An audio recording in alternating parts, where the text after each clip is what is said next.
En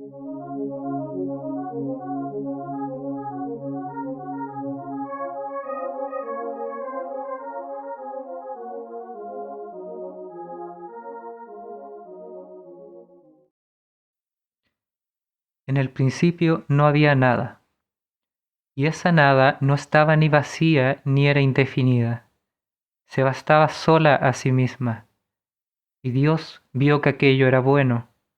Por nada del mundo se le habría ocurrido crear algo. La nada era más que suficiente, lo colmaba. Dios tenía los ojos perpetuamente abiertos y fijos. Si hubieran estado cerrados, nada habría cambiado. No había nada que ver y Dios nada miraba.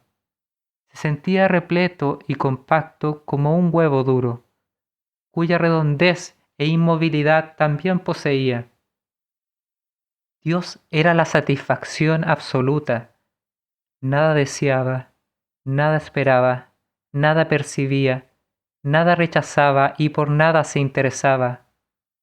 La vida era plenitud hasta tal punto que ni siquiera era vida. Dios no vivía, existía. Para él, su existencia no había tenido un principio perceptible. Algunos grandes libros comienzan con unas primeras frases tan poco llamativas que uno las olvida inmediatamente y tiene la impresión de vivir instalado en esa lectura desde el principio de los tiempos. De igual modo, resultaba imposible señalar el momento en el que Dios había empezado a existir. Era como si siempre hubiese existido. Dios carecía de lenguaje y, por consiguiente, también de pensamiento. Era todo saciedad y eternidad. Y ese todo demostraba hasta qué punto Dios era Dios, y esa evidencia carecía de importancia, ya que a Dios le traía sin cuidado ser Dios. Los ojos de los seres vivos poseen la más sorprendente de las virtudes, la mirada. No existe nada tan singular. De las orejas de las criaturas no decimos que poseen una escuchada, ni de sus narices que poseen una olida o una aspirada. ¿Qué es la mirada? Ninguna palabra puede aproximarse a su extraña esencia, y sin embargo, la mirada existe. Incluso podría decirse que pocas realidades existen hasta tal punto. ¿Cuál es la diferencia entre los ojos que poseen una mirada y los ojos que no la poseen? Esta diferencia tiene un nombre: la vida. La vida comienza donde empieza la mirada. Dios carecía de mirada. Las únicas actividades de Dios eran la deglución, la digestión y, como consecuencia directa, la excreción. Esas actividades vegetativas pasaban por el cuerpo de Dios sin que Él se diera cuenta. Los alimentos, siempre los mismos, no resultaban lo suficientemente estimulantes para que Él los percibiera. Algo parecido ocurría con la bebida. Dios abría todos los orificios necesarios para que los alimentos y los líquidos lo atravesaran. Esta es la razón por la cual, llegados a este punto de su desarrollo, llamaremos a Dios el tubo. Existe una metafísica de los tubos. Sobre los tubos, Sławomir Mrózek ha escrito palabras que uno no sabe si son abrumadoras en su profundidad o extraordinariamente desternillantes. Quizás sean ambas cosas a la vez. Los tubos son una singular mezcla de plenitud y vacío, de materia hueca, una membrana de existencia que protege un haz de inexistencia. La manguera es la versión flexible del tubo. Su blandura no la convierte por ello en algo menos enigmático. Dios poseía la flexibilidad de la manguera, pero seguía siendo rígido e inerte, confirmando así su naturaleza de tubo. Conocía la serenidad absoluta del cilindro, filtraba el universo y nada retenía.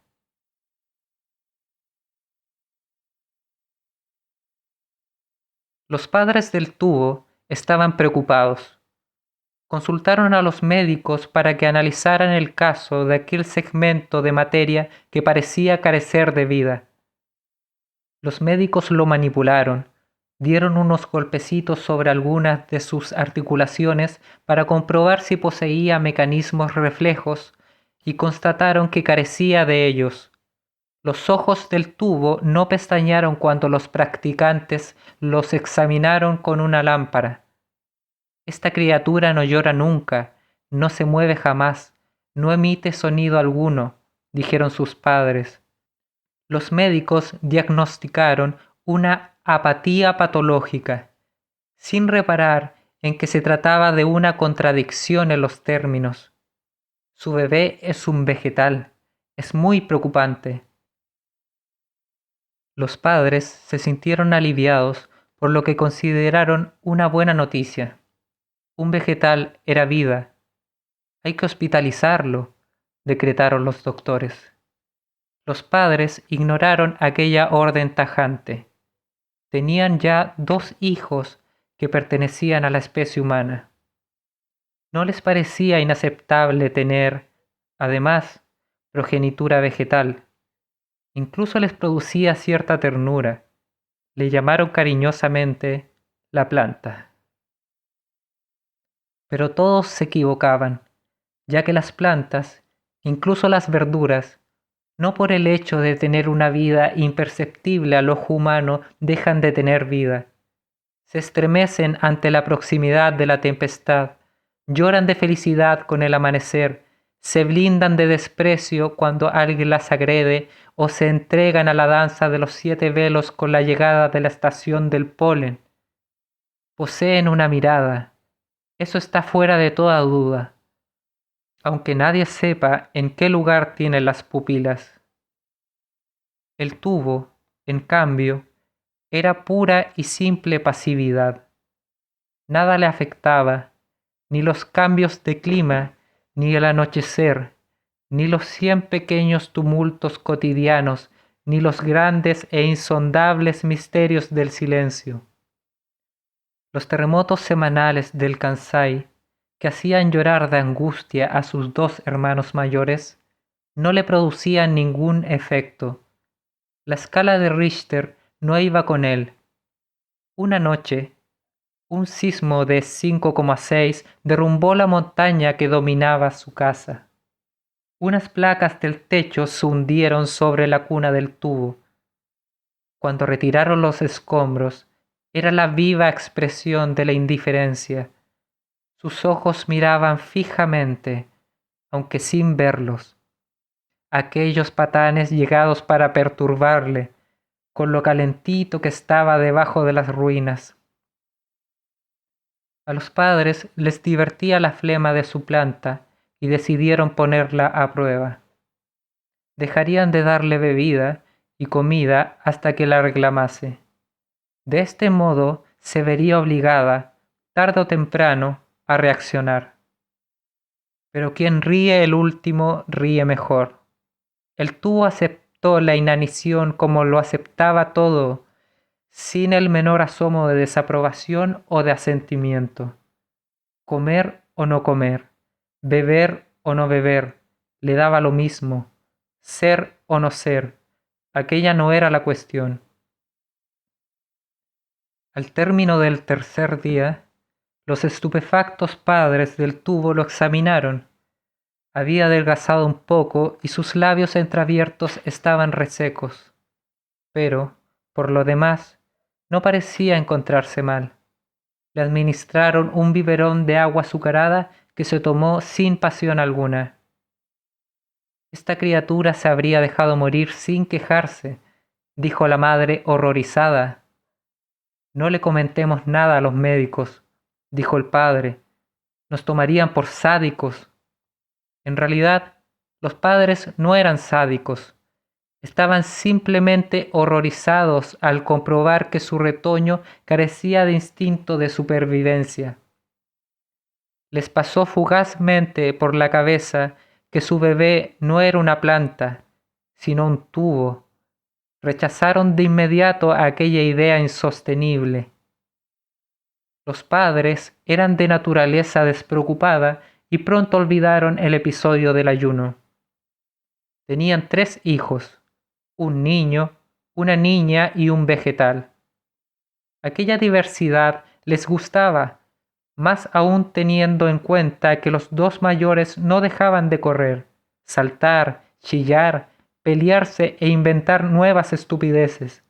Siempre había que ir detrás de ellos para vigilarles. Con el menor, por lo menos, no tenían ese tipo de preocupaciones. Podían dejarlo días enteros sin canguro. Por la noche lo encontraban en la misma posición que por la mañana. Le cambiaban los pañales, lo alimentaban y ya era suficiente.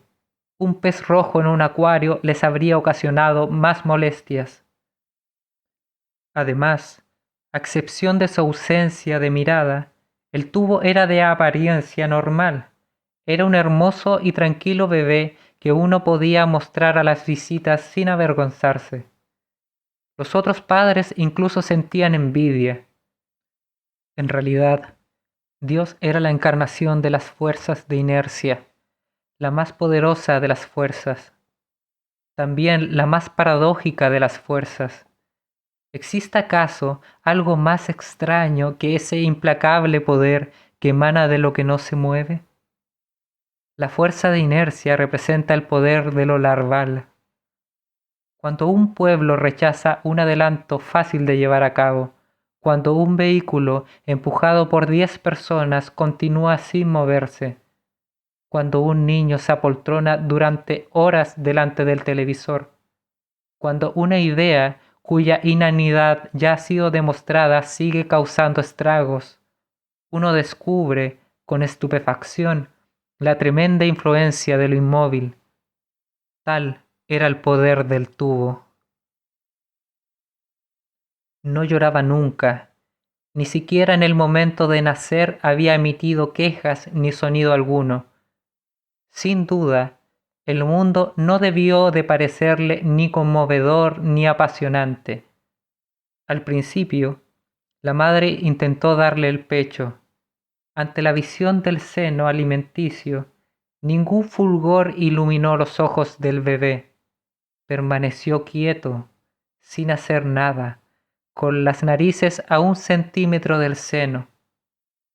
Molesta, la madre le metió el pezón en la boca.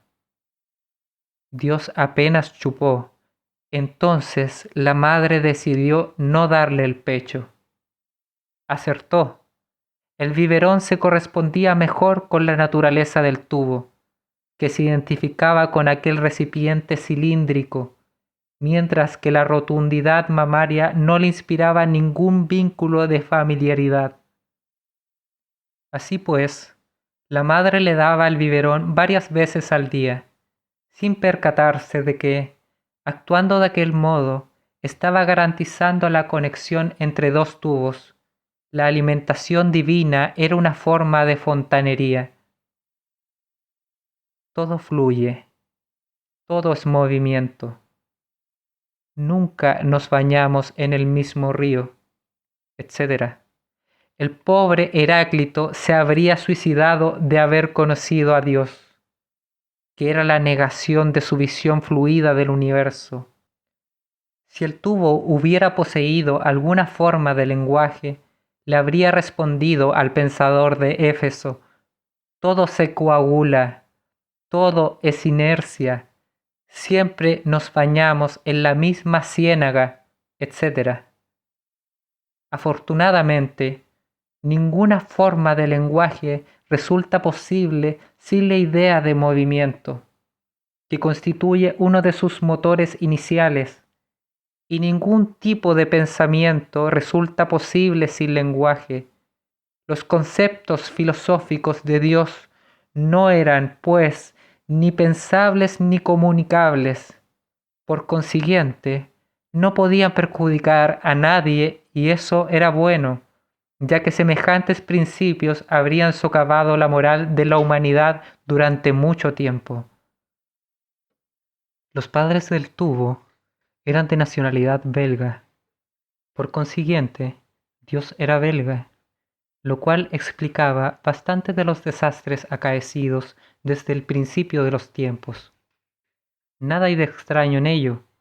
Adán y Eva hablaban flamenco, como ya demostró científicamente un sacerdote de los Países Bajos hace ya algunos siglos.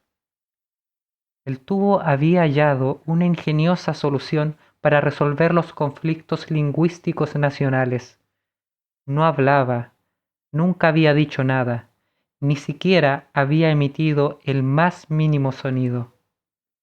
Pero su mutismo no preocupaba tanto a sus padres como su inmovilidad. Cumplió un año sin haber esbozado su primer movimiento. Los otros bebés daban ya sus primeros pasos, mostraban sus primeras sonrisas, sus primeros algo. Dios, en cambio, no dejaba de hacer su primera nada de nada. Y todavía resultaba más extraño teniendo en cuenta que crecía. Su crecimiento era absolutamente normal. Era el cerebro el que no respondía. Sus padres lo afrontaban con perplejidad. En su casa existía una nada que ocupaba cada vez más espacio. Pronto la cuna se le hizo pequeña. Hubo que trasladar al tubo a una cama jaula que ya habían utilizado su hermano y su hermana. Quizás este es el cambio que le haga despertar, deseó la madre.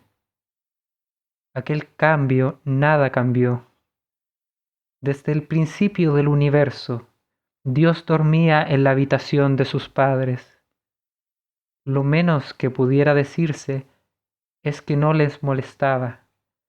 Una planta verde habría sido más ruidosa. Ni siquiera los miraba. El tiempo es una invención del movimiento.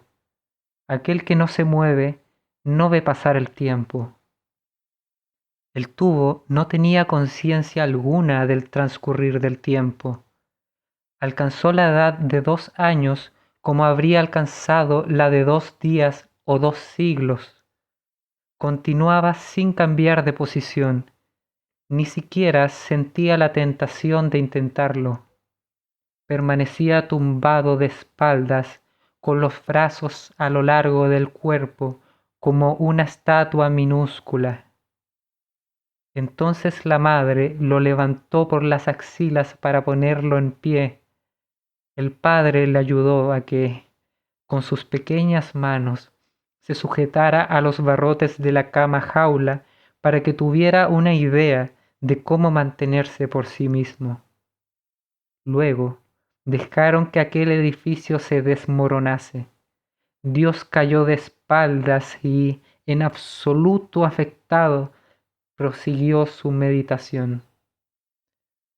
Necesita música, dijo la madre. A los niños les gusta la música. Mozart, Chopin, los discos de los 101 dálmatas, los Beatles y el shakuhachi produjeron en la sensibilidad de la criatura la misma ausencia de reacción. Los padres renunciaron a convertirlo en músico.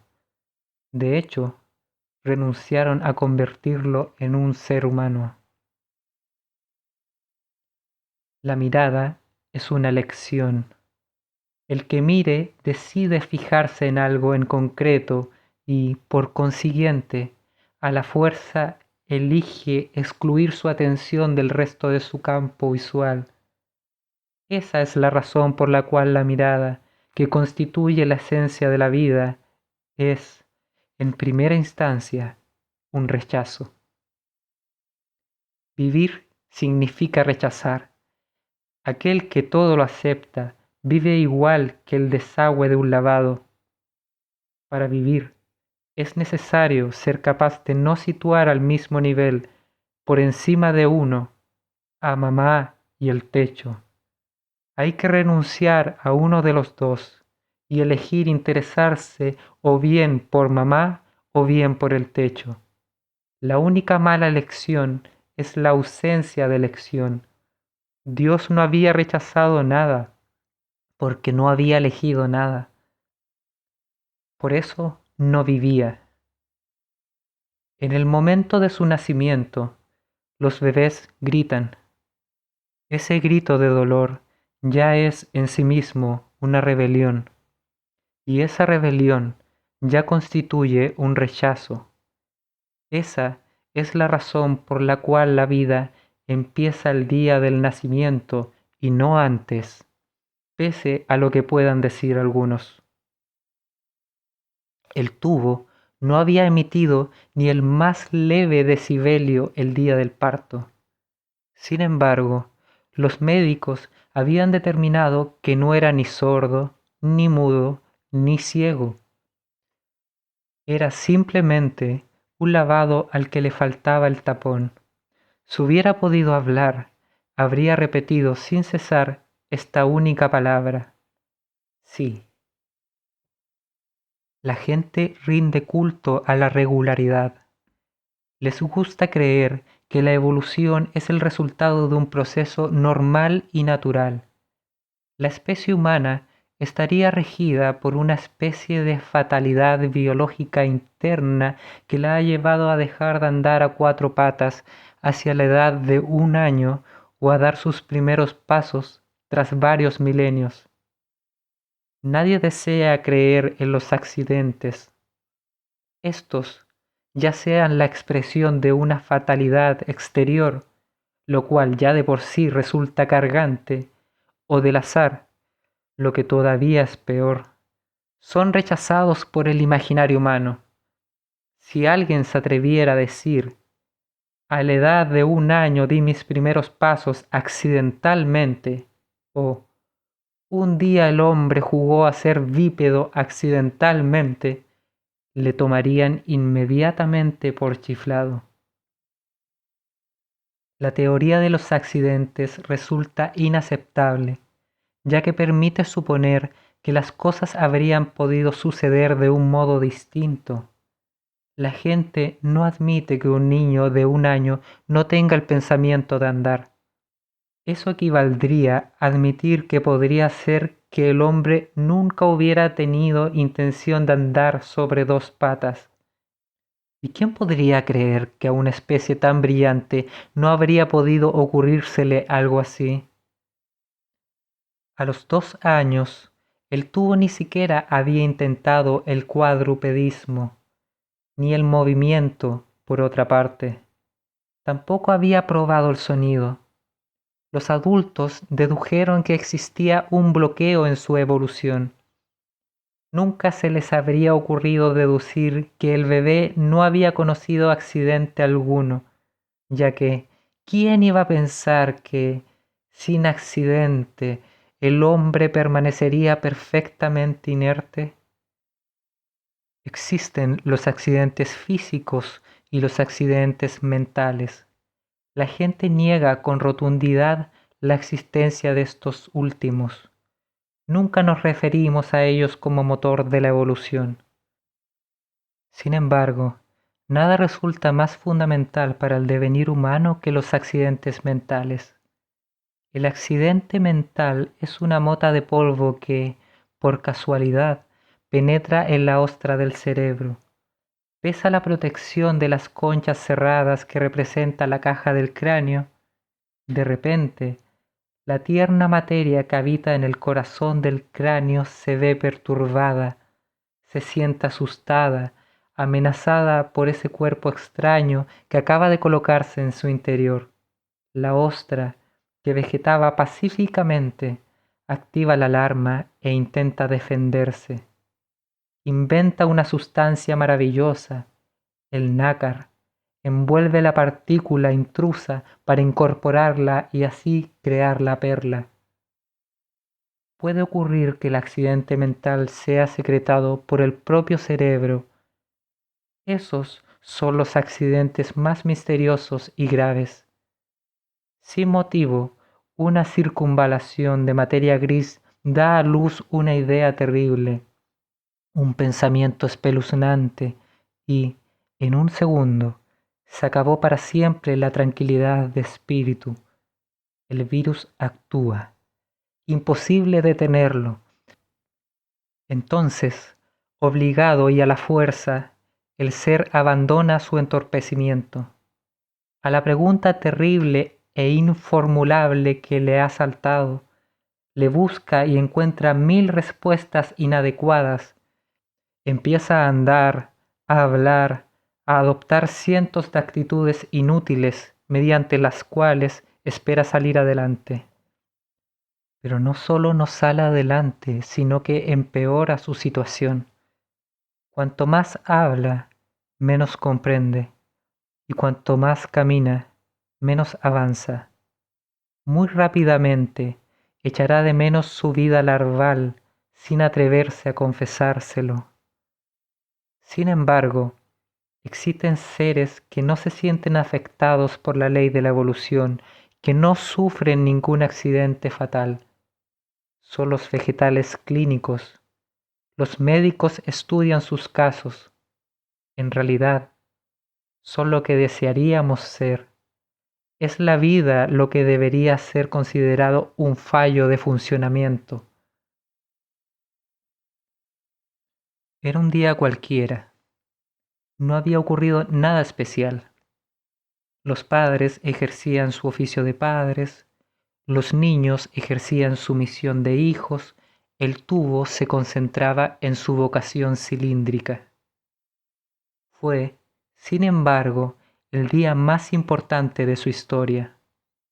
Como tal, no se conserva ningún rastro. De igual modo, tampoco se conservan documentos referidos al primer día en que el primer hombre se puso de pie por primera vez, ni del día en que el hombre comprendió por fin la muerte. Los acontecimientos más fundamentales de la humanidad han pasado casi desapercibidos. De repente, la casa empezó a retumbar a causa de los gritos. La madre y el aya, primero petrificadas, enseguida intentaron localizar el origen de aquellos gritos. ¿Acaso un mono acababa de penetrar en su domicilio? ¿Un loco se había escapado del manicomio?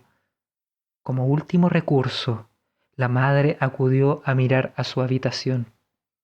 Lo que vio la dejó estupefacta. Dios estaba sentado en su cama jaula y gritaba tanto como puede llegar a hacerlo un bebé de 2 años. La madre se acercó al mitológico escenario. Ya no reconocía lo que durante 2 años había constituido un espectáculo tan relajante. Siempre había tenido aquellos ojos abiertos de par en par, de modo que resultaba fácil identificar su color gris-verde. En aquel momento, las pupilas eran totalmente negras, de un negro de paisaje calcinado. ¿Qué cosa lo bastante fuerte había podido incendiar aquellos ojos pálidos y convertirlos en negros como el carbón? ¿Qué temible incidente había podido ocurrir para despertarlo de tan prolongado sueño y transformarlo en aquella máquina de gritar? La única evidencia era que la criatura estaba furiosa. Una fabulosa cólera le había sacado de su entorpecimiento, y si nadie sabía cuál podía ser el origen, la razón debía de ser muy grave a la vista de la intensidad con que se manifestaba. La madre, fascinada, acudió a coger en brazos a su retoño. Enseguida lo dejó en la cama jaula, ya que gesticulaba con todos sus miembros y la golpeaba. Corrió por la casa gritando: «La planta ha dejado de ser una planta». Llamó al padre para que acudiera al lugar del fenómeno. Su hermano y su hermana fueron invitados a extasiarse ante la santa cólera de Dios. Transcurridas algunas horas, dejó de gritar, pero sus ojos seguían negros de rabia. Le dedicó una mirada de enorme enfado a la humanidad que la rodeaba. y, agotado por tanto mal humor, se acostó y se durmió. La familia aplaudió. Aquello fue considerado una excelente noticia. La criatura estaba finalmente viva. ¿Cómo explicar aquel nacimiento 2 años después del parto? Ningún médico halló la llave del misterio. Parecía como si hubiera necesitado 2 años de embarazo extrauterino suplementario para convertirse en un ser operativo. Sí, pero ¿por qué aquella cólera? La única causa que podía suponerse era el accidente mental. Algo había aparecido en su cerebro, algo que le había resultado insoportable, y, en un segundo, la materia gris se había puesto a funcionar. Influjos nerviosos habían circulado por aquella carne inerte. Su cuerpo había empezado a moverse. Así, los más grandes imperios pueden venirse abajo por razones perfectamente incognoscibles. Admirables criaturas inmóviles como estatuas pueden, en un momento periquete, transformarse en animales chillones. Y lo más sorprendente es que eso encanta a su familia. Sic transit tubi gloria. El padre estaba tan excitado como si acabara de nacer su 4.º hijo. Telefonió a su madre, que residía en Bruselas. La planta se ha despertado. Coge un avión y ven a conocerla. La abuela respondió que, antes de acudir, iba a encargar unos cuantos vestidos nuevos. Era una mujer muy elegante. Eso pospuso su visita varios meses. Mientras tanto, los padres empezaban a echar de menos al vegetal de antaño. Dios estaba permanentemente colérico. Casi era necesario lanzarle el biberón desde lejos por miedo a que les golpeara. Podía calmarse durante algunas horas, pero nadie sabía lo que aquella calma presagiaba. El nuevo guión era el siguiente. Se aprovechaba un momento en el que estuviera tranquilo para coger el bebé y ponerlo en su parque. Allí permanecía primero con aire alelado contemplando los juguetes que le rodeaban. Lentamente, un vivo disgusto se iba apoderando de él. Se daba cuenta de que aquellos objetos existían fuera de él, al margen de su reinado. Eso le desagradaba y le hacía gritar. Por otro lado, había observado que, con la boca, los padres y sus satélites producían sonidos articulados muy concretos. Aquel proceder parecía permitirles controlar las cosas, anexionárselas. Le habría gustado hacer lo mismo. ¿Acaso dar nombre a un universo no era una de las principales prerrogativas divinas? Entonces señalaba un juguete con el dedo y abría la boca para concederle el don de la existencia. Pero los sonidos que emitía no tenían consecuencias coherentes. Él era el primer sorprendido, ya que se consideraba perfectamente capaz de hablar. Una vez superada la sorpresa, aquella situación le parecía humillante e intolerable. La cólera se apoderaba de él y se ponía, mediante chillidos, a manifestar su rabia. El significado de sus gritos era el siguiente. Movéis los labios y de ello emana un lenguaje. Yo muevo los míos y solo sale ruido. Esta injusticia resulta insoportable. Gritaré hasta que mis gritos se conviertan en palabras. Esta era la interpretación de la madre. Comportarse como un bebé a los 2 años no es normal. Se da cuenta de su atraso y eso le pone nervioso. Falso. Dios no sufría ningún atraso. Y quien dice atraso, dice complejo. Dios no se comparaba. Sentía en su interior un poder gigantesco y se ofuscaba al comprobar que era incapaz de ejercerlo. Su boca le traicionaba. Ni por un instante dudaba de su divinidad y se indignaba de que sus propios labios no le respondieran. Su madre se acercaba a él y, vocalizando exageradamente, pronunciaba palabras simples: papá, mamá. A él le ponía furioso que ella le propusiera imitaciones tan burdas. ¿Acaso no sabía con quién estaba hablando? El maestro del lenguaje era él. Nunca se rebajaría a repetir mamá y papá. Como represalia, gritaba con mayor intensidad y de un modo más desagradable si cabe. Paulatinamente, sus padres empezaron a recordar a su bebé de antaño. Habían salido ganando con el cambio. Tenían un tranquilo y misterioso retoño y ahora se encontraban con un Doberman. ¿Recuerdas lo hermosa que era la planta con sus serenos ojazos? ¿Y qué noches más tranquilas pasábamos? Se acabó dormir tranquilos. Dios era el insomnio personificado. Apenas dormía 2 horas por la noche y en cuanto se despertaba manifestaba su cólera a gritos. «¡Basta ya!», le decía su padre. «Ya sabemos que te has pasado 2 años durmiendo, pero esa no es razón para impedir que los demás duerman». Dios se comportaba como Luis XIV. No toleraba que alguien durmiera si él no dormía, que alguien comiera si él no comía, que alguien anduviera si él no andaba, que alguien hablara si él no hablaba. Este último punto, sobre todo, le sacaba de sus casillas. Para los médicos, aquel nuevo estado resultaba tan incomprensible como el anterior. La apatía patológica pasó a ser irritabilidad patológica, sin que ningún análisis explicase el diagnóstico. Prefirieron recurrir a una especie de sentido común popular. Es para compensar los 2 años precedentes.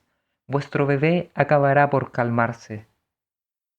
Si antes no le he tirado por la ventana, pensaba la madre, exasperada. Los vestidos de la abuela estaban listos.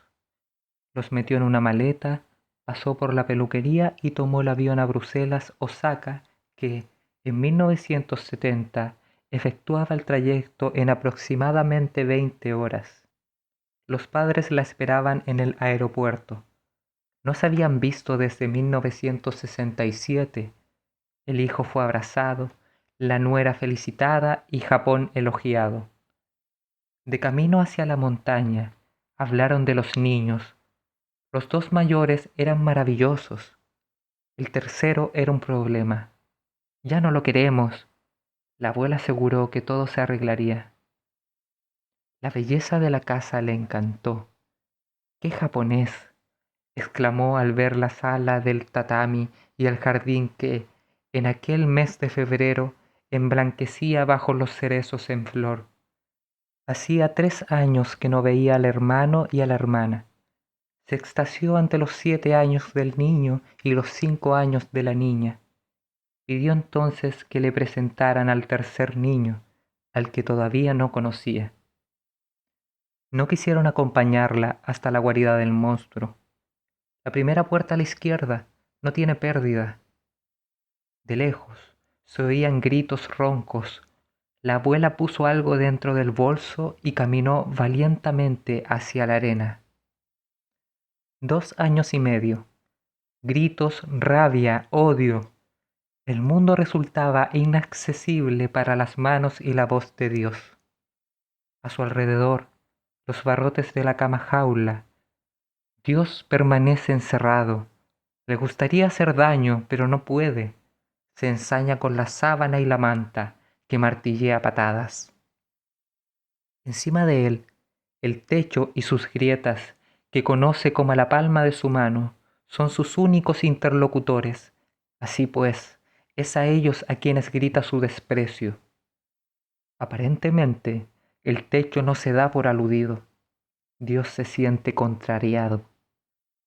De repente, el campo visual es invadido por un rostro desconocido e inidentificable. ¿Qué es? ¿Es un humano adulto? Del mismo sexo que la madre, parece. Pasada la sorpresa inicial, Dios manifiesta su disgusto con una larga pataleta. El rostro sonríe. Dios conoce el paño, intentan engatusarlo. No cuela, enseña los dientes. El rostro deja caer las palabras con su boca. Dios boxea contra las palabras al vuelo. Sus puños cerrados vapulean los sonidos y los dejan KO. Dios sabe que, a continuación, el rostro intentará tenderle una mano. Está acostumbrado, los adultos siempre acercan los dedos a su cara. Decide que morderá al índice de la desconocida. Se prepara. En efecto, una mano aparece en su campo visual, pero, sorpresa, sujeta entre los dedos un bastoncito blanquecino. Dios nunca había visto nada parecido y se olvida de gritar. Es chocolate blanco de Bélgica, le dice la abuela a la criatura al tiempo que lo destapa. De esas palabras, Dios solo entiende blanco. Le suena, la ha visto en los envases de leche y en las paredes. Los otros vocablos son oscuros. Chocolate y sobre todo Bélgica. A estas alturas, el bastoncito está cerca de su boca. Es para comer, dice la voz. Comer. Dios sabe lo que eso significa. Ese bastoncito blanquecino desprende un olor que Dios desconoce. Huele mejor que el jabón y la pomada. Dios tiene miedo y deseo a la vez. Hace muecas de asco y saliva de apetito. En un arranque de valor, atrapa la novedad en los dientes. La mastica aunque no es necesario, se derrite sobre la lengua, enmoqueta el paladar, le llena la boca y se produce el milagro. La voluptuosidad se le sube a la cabeza, le hace jirones el cerebro y hace resonar una voz que nunca había oído. Soy yo soy la que vive, yo soy la que habla, no soy él ni éste, soy yo. Ya no tendrás que decir él para hablar de ti, tendrás que decir yo. Y soy tu mejor amigo, el placer es mío. Fue entonces cuando nací a la edad de 2 años y medio, en febrero de 1970, en las montañas del Kansai y en el pueblo de Shukugawa, ante la mirada de mi abuela paterna, por obra y gracia del chocolate blanco. La voz, que desde entonces nunca ha dejado de oír, seguía hablando dentro de mi cabeza. Es bueno, es dulce, es untuoso, quiero más. Volví a morder el bastoncito con un rugido. El placer es una maravilla que me enseña a ser yo mismo. Yo sede del placer. El placer soy yo. Cada vez que exista placer, existiré yo. Ningún placer sin mí. Yo no existo sin placer.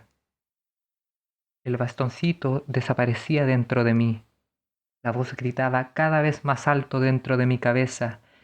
¡Viva yo! Soy tan formidable como la voluptuosidad que experimento y yo mismo he creado. Sin mí, este chocolate es un pedazo de nada, pero uno lo introduce en la boca y se transforma en el placer. Me necesita. Aquellos pensamientos se traducían en sonoros eructos cada vez más entusiastas. Abría los ojos de par en par, pataleaba de alegría. Sentía que las cosas dejaban su huella en una parte blanda de mi cerebro que guardaba constancia de todo. Pedazo a pedazo, el chocolate se había introducido dentro de mí. Descubrí entonces que, en el extremo de aquella difunta golosina, había una mano, y que al final de aquella mano había un cuerpo culminado por un rostro bondadoso. Y yo, la voz, dije, no sé quién eres, pero, dado que me has proporcionado comida, eres una buena persona. Las dos manos levantaron mi cuerpo para sacarme de la cama jaula y me encontré en unos brazos desconocidos. Estupefactos, mis padres vieron llegar a la abuela sonriente llevando en brazos a una criatura tranquila y contenta. Os presento una gran amiga, dijo triunfante. Dócilmente dejé que me fueran transportando de unos brazos a otros. Mi padre y mi madre no daban crédito a aquella metamorfosis. Se sentían felices y molestos a la vez. Interrogaron a la abuela. Ella se guardó mucho de revelar la naturaleza del arma secreta a la que había recurrido. Prefería dejar que el misterio planeara. Le atribuyeron dotes demoníacos. Nadie había previsto que la bestia recordara su exorcismo. Las abejas saben que sólo la miel proporciona a las larvas el gusto por la vida. No traerían al mundo tan ardientes libadoras alimentándola con puré de tropezones de carne. Mi madre tenía sus propias ideas respecto al azúcar, al que culpaba de todos los males de la humanidad. Sin embargo, era aquel veneno blanco, así lo denominaba, al que le debía el tener un hijo con un humor aceptable. Me comprendo. A los 2 años, acababa de salir de mi entorpecimiento para descubrir que la vida era un valle de lágrimas en el que se comían zanahorias hervidas con jamón. Debería de haberme sentido estafada. ¿Para qué matarse a nacer si no es para experimentar el placer? Los adultos tienen acceso a todo tipo de voluptuosidades, pero para abrir las puertas al deleite de los niños solo existen las golosinas. Mi abuela me había llenado la boca de azúcar. De repente, el animal furioso había comprendido que existía una justificación a tanto aburrimiento, que el cuerpo y el espíritu servían para gozar y que, por tanto, no había que tomarla ni con el universo ni con uno mismo por el hecho de estar aquí. El placer aprovechó las circunstancias para dar nombre a su instrumento. Lo llamó yo, y es un nombre que todavía conservo. Desde hace mucho tiempo existe una inmensa secta de imbéciles que oponen sensualidad e inteligencia. Es un círculo vicioso. Se privan de placeres para exaltar sus capacidades intelectuales, lo cual solo contribuye a empobrecerles. Se convierten en seres cada vez más estúpidos y eso les reconforta en su convicción de ser brillantes, ya que no se ha inventado nada mejor que la estupidez para creerse inteligente. El deleite, en cambio, nos hace humildes y admirativos con lo que lo produce. El placer despierta la mente y la empuja tanto hacia la virtuosidad como hacia la profundidad. Se trata de una magia tan potente que, a la falta de voluptuosidad, la sola idea de voluptuosidad resulta suficiente. Mientras existe esta noción, el ser está a salvo, pero la frigidez triunfante está condenada a celebrar su propia insustancialidad. Uno se cruza a veces con gente que, en voz alta y fuerte, presume de haberse privado de tal o cual delicia durante 25 años. También conocemos a fantásticos idiotas que se alaban por el hecho de no haber escuchado jamás música, por no haber abierto nunca un libro o no haber ido nunca al cine. También están los que esperan suscitar admiración a causa de su absoluta castidad. Alguna vanidad tienen que sacar de todo eso. Es la única alegría que tendrán en la vida. Al otorgarme una identidad, el chocolate blanco también me había proporcionado una memoria. Desde febrero de 1970 lo recuerdo todo. ¿Para qué recordar nada que no esté relacionado con el placer? El recuerdo es uno de los más indispensables aliados de la voluptuosidad. Una afirmación tan contundente, lo recuerdo todo, no tiene ninguna posibilidad de ser creída por nadie. No importa. Tratándose de un enunciado de tan difícil comprobación, no tengo ningún interés en que nadie me crea. Es cierto que no recuerdo la preocupación de mis padres, las conversaciones con sus amigos, etc. Pero no he olvidado nada de lo que realmente valía la pena. El verde del lago en el que aprendí a nadar, el olor del jardín, el sabor del aguardiente de ciruelas probado a escondidas y otros descubrimientos intelectuales. Previo al chocolate blanco, no recuerdo nada. Tengo que fiarme del testimonio de mis allegados, reinterpretado por mí. Luego mis informaciones son de primera mano, la misma mano que escribe. Me convertí en el tipo de criatura con la que sueñan los padres, a la vez tranquila y despierta, silenciosa y presente, divertida y reflexiva, entusiasta y metafísica, obediente y autónoma. Sin embargo, mi abuela y sus golosinas solo permanecieron un mes en Japón, pero fue suficiente. La noción de placer me había convertido en un ser operativo. Mi padre y mi madre se sentían aliviados. Después de haber tenido un vegetal durante 2 años y luego una bestia rabiosa durante 6 meses, por fin tenían algo más o menos normal. Empezaron a llamarme con un nombre. Fue necesario, para recurrir a la expresión exacta, recuperar el tiempo perdido. Yo no pensaba haberlo perdido. A los 2 años y medio, un humano tiene la obligación de andar y hablar. Conforme a la tradición, empecé por andar. No era nada del otro mundo. Ponerse de pie, dejarse caer hacia adelante, sostenerse con un pie y luego repetir el paso de baile con el otro pie. Andar resultaba de una innegable utilidad. Te permitía avanzar viendo el paisaje mejor que gateando. Y quien dice andar dice correr. Correr constituía un invento fabuloso que permitía toda clase de evasiones. Uno podía arramblar con un objeto prohibido y huir llevándoselo sin ser visto por nadie. Correr aseguraba la impunidad de los actos más reprensibles. Era el verbo de los bandoleros y de los héroes en general. Hablar planteaba un problema de protocolo. ¿Por qué palabra empezar? Yo habría elegido gustosa un vocablo tan necesario como marrón glacé o pipí, o bien uno tan hermoso como neumático o esparadrapo, pero notaba que aquello había herido susceptibilidades. Los padres son una especie susceptible. Es necesario ofrecerles los grandes clásicos que les proporcionan el sentimiento de su importancia. No quería llamar la atención. Así pues, adopté una expresión beatífica y solemne y, por primera vez, vocalicé los sonidos que tenían en la cabeza. Mamá. Éxtasis de mi madre. Y como tampoco se trataba de humillar a nadie, me apresuré en añadir, papá. Enternecido de mi padre, mis padres se abalanzaron sobre mí y me cubrieron de besos. Me pareció que se conformaban con poco.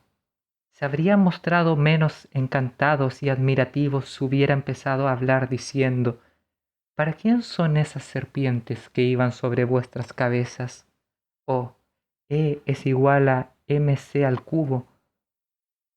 Incluso era como para pensar que tenían dudas respecto a su propia identidad. ¿Acaso no estaban seguros de llamarse respectivamente papá y mamá? Parecían muy necesitados de que se lo confirmase. Me felicité por mi elección. ¿Para qué complicarse la vida si ninguna otra primera palabra podría haber colmado tanto a mis progenitores? Una vez cumplido con mi deber de educación, podía dedicarme al arte y a la filosofía. La cuestión de la tercera palabra también resultaba excitante, ya que únicamente debía tener en cuenta criterios cualitativos. Aquella libertad resultaba tan embriagadora que me confundía. Tardé una eternidad en pronunciar mi tercera palabra. Mis padres no hicieron sino sentirse más halagados todavía. Solo necesita llamarnos por nuestro nombre. Esa era su única urgencia. No sabían que, dentro de mi cabeza, yo hablaba desde hacía mucho tiempo. Pero es cierto que decir las cosas en voz alta es diferente. Confiere a la palabra pronunciada un valor excepcional. Uno siente que la palabra se conmueve, que lo vive como un signo de reconocimiento, como el pago de una deuda o una celebración.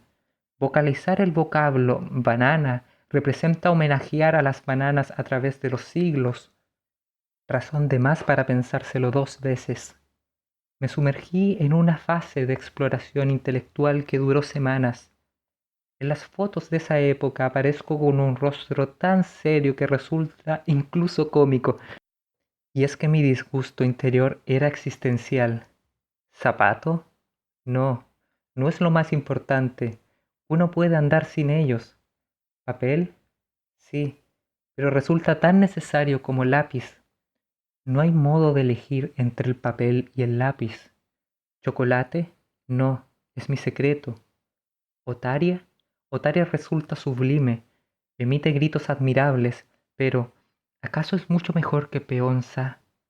Peonza es demasiado bonito, aunque Otaria es más viva. ¿Qué es mejor que una peonza que da vueltas o una otaria que vive? Ante la duda, me abstengo. ¿Armónica? Suena bien, pero ¿es realmente indispensable? ¿Gafas? No. Es divertido, pero no sirve para nada. ¿Xilofón? Un día mi madre entró en el salón con un animal de cuello largo, cuya larga y delgada cola terminaba con una toma de corriente.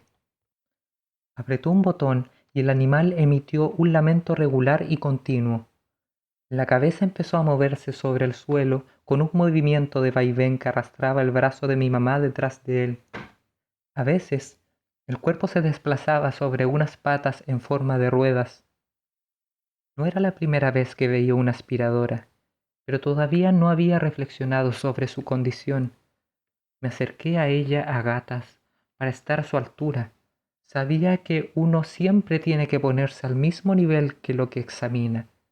Seguí su cabeza y puse la mejilla sobre la moqueta para observar qué ocurría. Era un milagro.